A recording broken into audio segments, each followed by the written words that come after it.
What's up guys, and it's time to take a look at the world's first and the only Exynos 1080 powered flagship, the Vivo X60 Pro. Starting with the unboxing experience, it came in this super packed package. Almost thought I had to use a chainsaw to open it. After getting inside, we have a large traditional smartphone box, which is different from the latest iPhone or the latest Samsung, which means good free stuff is inside. Yes, to my surprise, we have a 33-watt fast charger out of the box. Not just that, we also have free headphones. Like, I'm thinking to myself, is it really a 2021 flagship phone? Never thought that Vivo is that hero we needed, but anyways, I hope they keep this up. We also get a SIM ejector tool, some paperwork, a silicone case.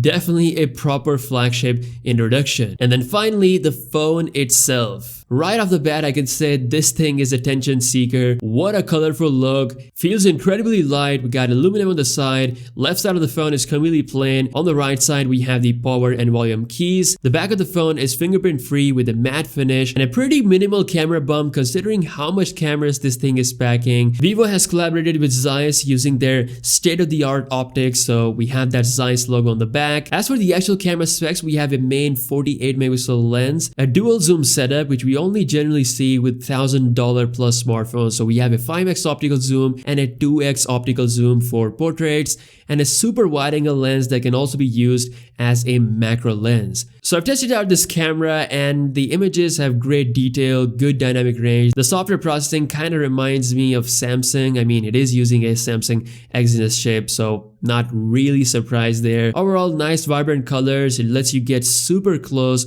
with that macro lens. The zoom setup is also very capable. Like I said, we generally don't see zoom in this kind of price range. So it's nice to see that Vivo is setting a bar when it comes to a $750 smartphone range camera. Very versatile camera setup indeed. We have a night mode with so many effects to play with according to your taste. You can shoot 4K videos up to 60 frames per second with 1080p videos up to 240 frames per second. On the front, we have a 32 megapixel selfie sensor and same camera processing as the back camera. It translates to the front as well. Now, when you look at the display, we have a 6.5 inch 1080p HDR 120Hz panel with semi-curved sides. This is how the S21 would have looked if it had a curved display. It's a great OLED panel with nice colors, bright enough but not as bright as the super flagships like the iPhone 12 Pro Max or the S21 Ultra, especially in direct sunlight. Now, as I said, the most unique thing about this phone is that it's the only phone in the world with a Exynos 1080 chip. This is Samsung's 5nm chip that is designed for other brands. In comparison to the S21 Ultra, the scores are kind of similar in Geekbench 5. Like, I kind of expected more from the X1 Super Core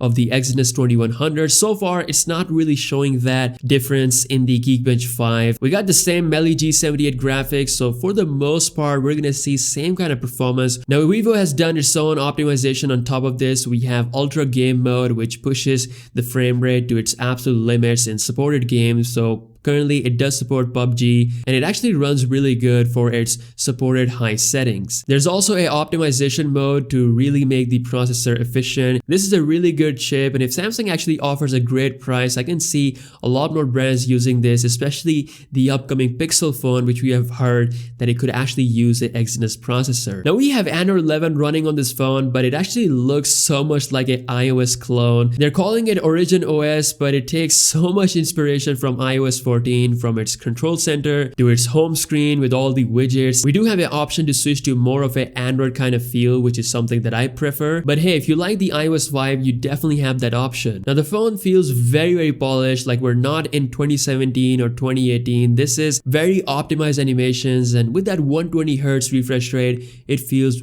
really smooth. The camera UI is packed with features. We have tons of customization mode as well in settings. You get so many dynamic effects for your fingerprint scanner animation, ability to customize your fast charging animation, even the USB connection animation can be optimized.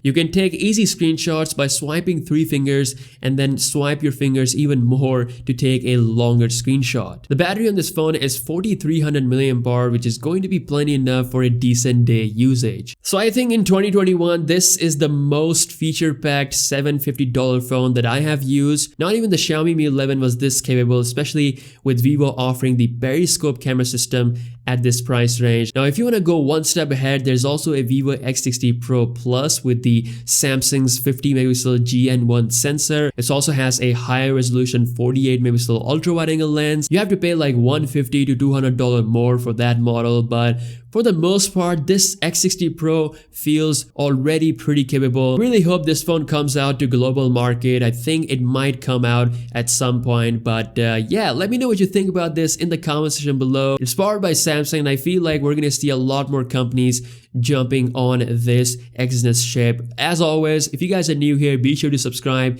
and I'll see you guys in the next one. Peace out.